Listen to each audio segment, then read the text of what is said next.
Nigeria's political chessboard is gradually shifting, quietly, strategically, and in some way dangerously.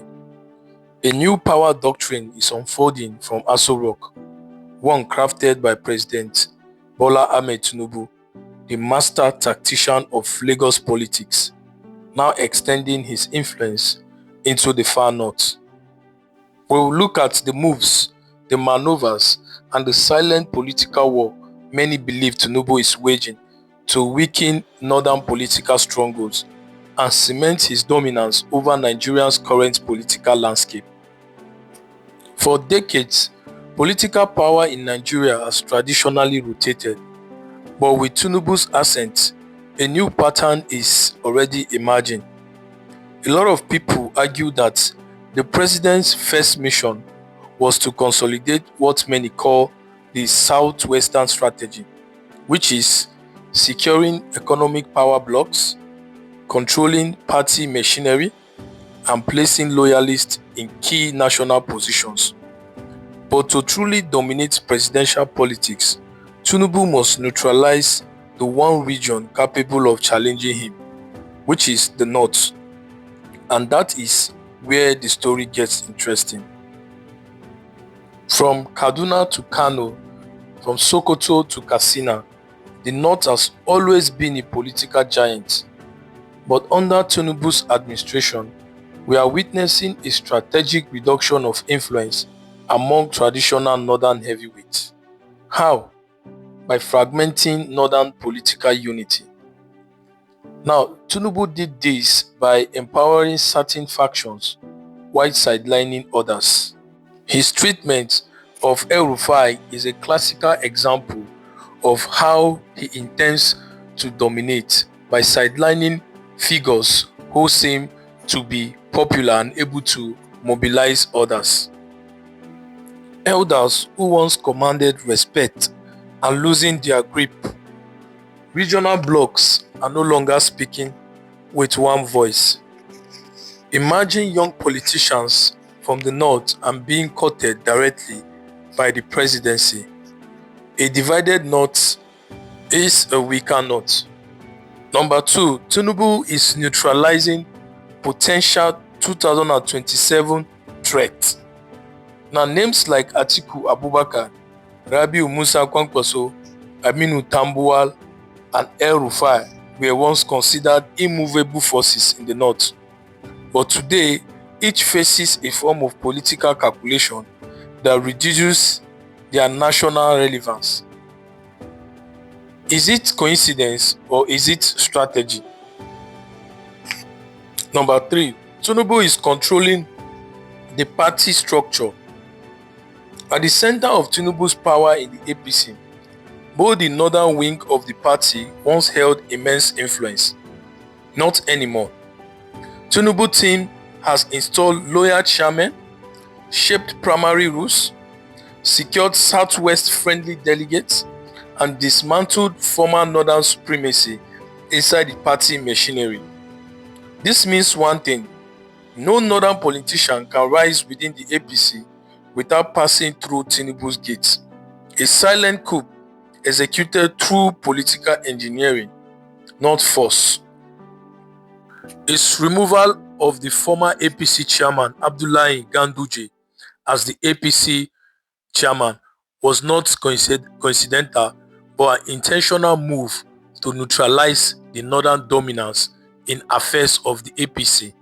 And Tinubu appointed someone who is considered to be politically unknown in Nigeria as the chairman of APC, in person of Professor Intawe Goshwi Yelwa Tada, a man from Jos Plateau State. This politically calculated move is aimed at consolidating Tinubu's power in the Middle Belt. Many Nigerians noticed something unusual in Tinubu's ministerial list. Northern figures with independent political power were excluded.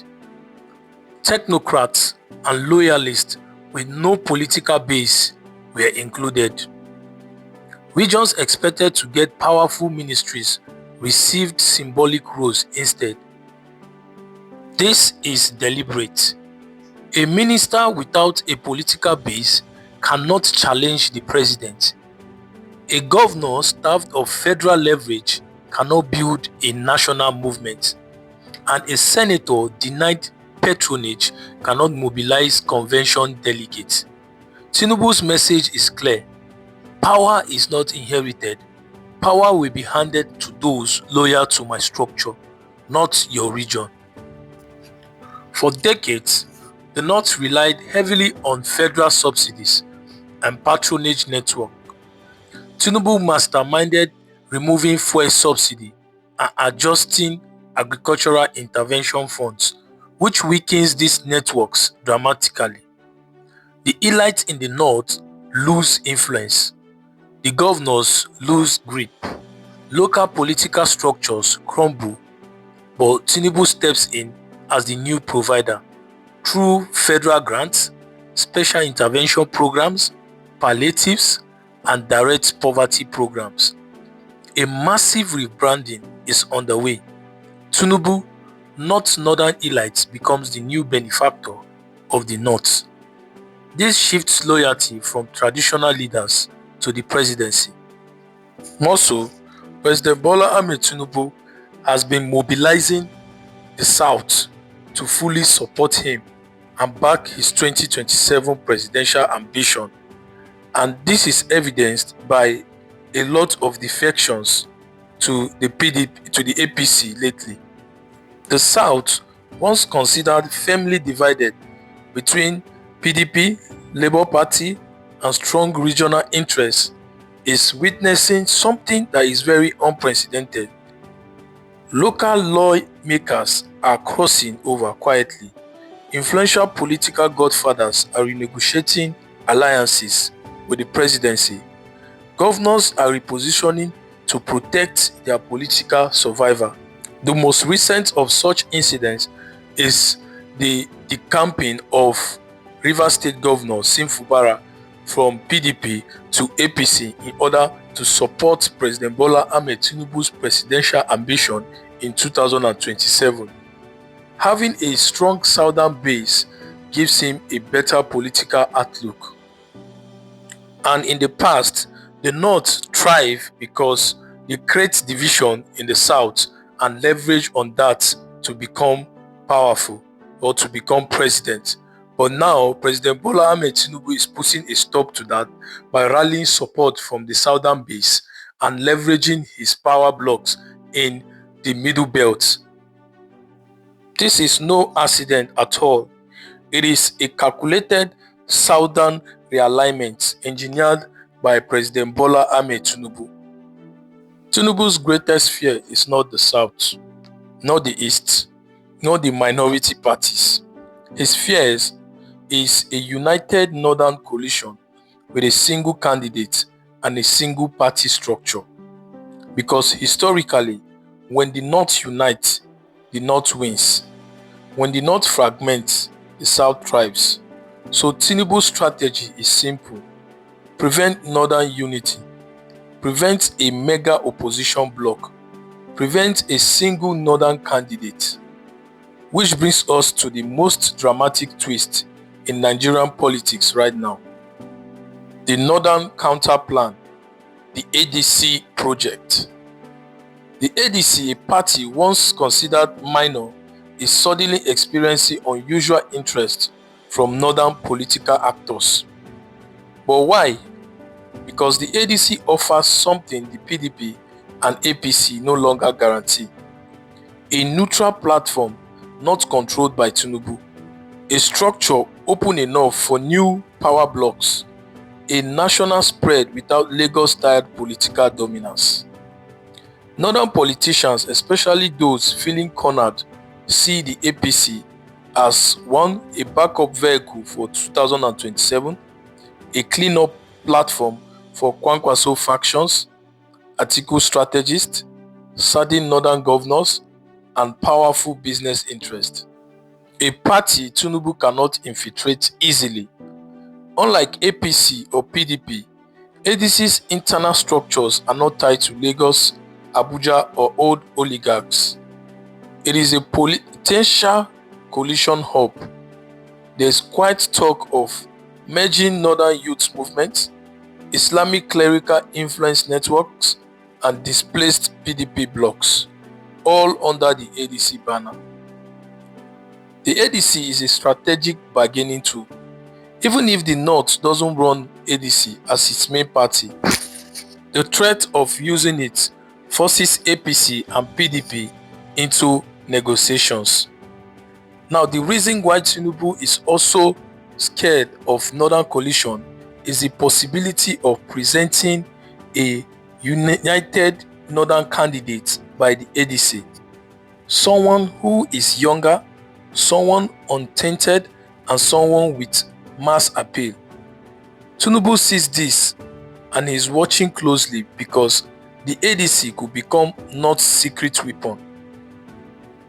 Political observers have reported that there are private retreats in Abuja, strategic meetings in Kano, consultations in Sokoto, quiet endorsements in Bauchi, and the recurring topic has always been a new platform for Northern revival. The ADC keeps appearing in these conversations over and over again, not as a fringe party this time, but as a rising strategic base for the North. Names whispered behind the scenes include former governors, former ministers, youth mobilizers, Northern business elites, and diaspora's financiers. Is the North planning a political ambush? It is possible, because the ADC gives them something they've lacked since 2015, an independent structure that Tinubu cannot dissolve, bribe, or capture. Tinubu is not unaware of all that is happening lately, but this is how he's responding to everything. 1. He's strengthening his alliance with Northern traditional rulers. He knows that the palace endorsement can weaken political rebellion, and I hope this works for him. Tinubu is also using the APC national structure to keep Northern leaders divided. Unity is the North's power. Division is Tinubu's advantage. And thirdly, Tinubu is preparing a Southern Northern Youth Coalition for 2027. This is to break the North's predictable voting pattern. So he's appealing to the younger population from the North to see how he can infiltrate and have people from the North that will back his 2027 presidential campaign. Lastly, Tinubu is also monitoring ADC activities quietly. Expect subtle pressure, legal complexity, and political infiltration attempts. The battle is no longer PDP versus APC, it is Tinubu versus Northern political independence. And this battle is a battle that has already been drawn and will be really interesting to see leading to the 2027 presidential elections. So Nigeria is entering an era like never before. Two major forces are forming. 1. Tinubu's centralized power architecture, a system designed to control the party, the economy, the political narrative, and the 2027 election. Secondly, the Northern resistance through the ADC, a possible coalition of elites, youth blocs, grassroots mobilizers, religious influencers, and displaced political giants. The ADC may become the North's bargaining chip or its battlefield. But only one question remains: who will win the silent war for Nigeria's future? Tinubu's Southern-led political empire or the Northern coalition rising from the shadows through the ADC? Only time will tell. What can you make of all this? Please don't forget to like, subscribe, and share this video. Let's have a conversation about it. Thank you.